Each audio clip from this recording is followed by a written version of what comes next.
first started the Ninja Clan handbook, I wanted to cover all the various clans in Naruto because for a majority of the series, it felt like the only clan that got constant development was the Uchiha clan. Clans like the Abarami clan had pretty interesting things going for them, but just like the Abarami clan member who tends to be overlooked by his peers, the clan itself was pushed into the background faster than Shino has to remind people that he's actually standing there. Now, making it even worse, when I started this series, I intended to cover the Abarami clan directly after the Hyuga clan, but then I began working on the Naruto clan video, and lo and behold, in that video I made a huge slip up and called them one of the four noble clans simply for the fact that I forgot the Abarami clan even existed. So in today's installment of the Ninja Clan handbook, we're gonna rectify that whole situation, and we're going to finish off the four noble clans of Konoha by going over the most dangerous of the four noble clans, the Abarami clan. Now, most Naruto fans would tell you that the Abarami clan is famous for their usage of insects, but what I find a lot of fans often don't realize is why the actual usage of insects is both very creepy and different, but it's also very, very dangerous. Now, when a person's born into the Abarami clan,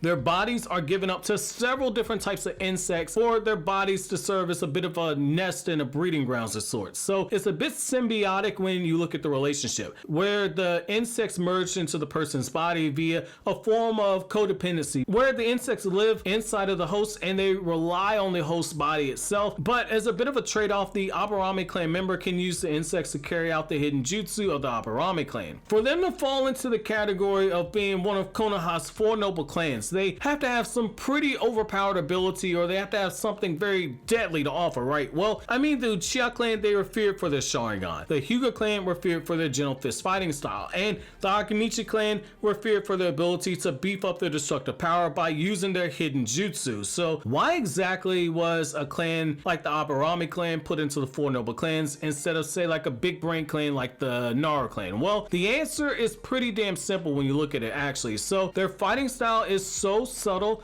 that it's underrated and it's extremely deadly. The Abarami clan can use their bugs to both track people by their chakra signature and poison them, and it's in that second category I want to start on now in order to put more respect onto the Abarami clan's name, and I'm going to use an example that not a lot of people know. So in the second Itachi light novel, which is called Itachi Story Midnight, it's revealed that one of Itachi's teammates was an Abarami clan member who was recruited to Root in order to serve Danzo. His breed of insects were so small that not even Shishui's Sharingan was able to notice the insects that poisoned his body during Shishui's conversation with Danzo before Danzo ripped out Shishui's Sharingan eye. Even Itachi struggled to see the insects that were being controlled by Yoji. He had to focus his Sharingan to pick up on them because of how small that they were. Shishui, easily one of the three strongest ninja inside of Konoha's Uchiha clan at that time, even he fell victim to the insects, and during the battle that followed, Itachi was both angry enough and cautious enough that he resorted to using a Materasu in order to finish off his former teammate Yoji for basically killing Shishui, since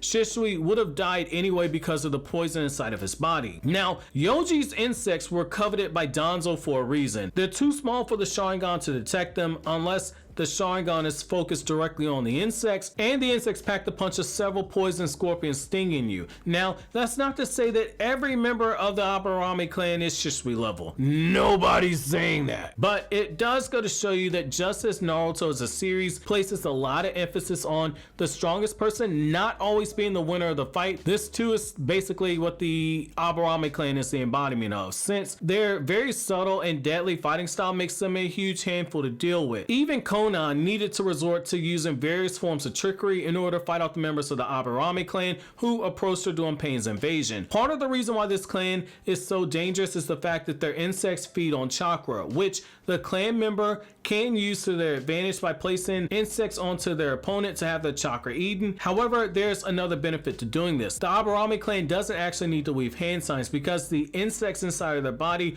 are consuming their chakra, and they're basically one with their body by consuming that chakra. The insects, they eat the Abarami clan members' chakra, and the insects in exchange follow the will of the user. Tens upon tens of thousands of insects eating at your chakra, being at your beck and call is pretty impressive when you consider what just one of these insects can do, as shown by the example of what happened with Shisui Uchiha. Part of the reason why Danzo recruited multiple members of the Abarami clan into the root organization is that they're perfect when it comes to espionage, for tracking, and assassination missions. They can use insects to gather intel. They can use the combination of the female insects letting off a scent and the male insects following the scent in order to track down their targets, and certain species of insects can actually be used to kill a target without the target or anybody nearby realizing what happened. That's what makes insects like the ones that Shino used in the war in order to take down the Jubi clones so damn deadly, since that particular breed of insect digs into the skin of the target,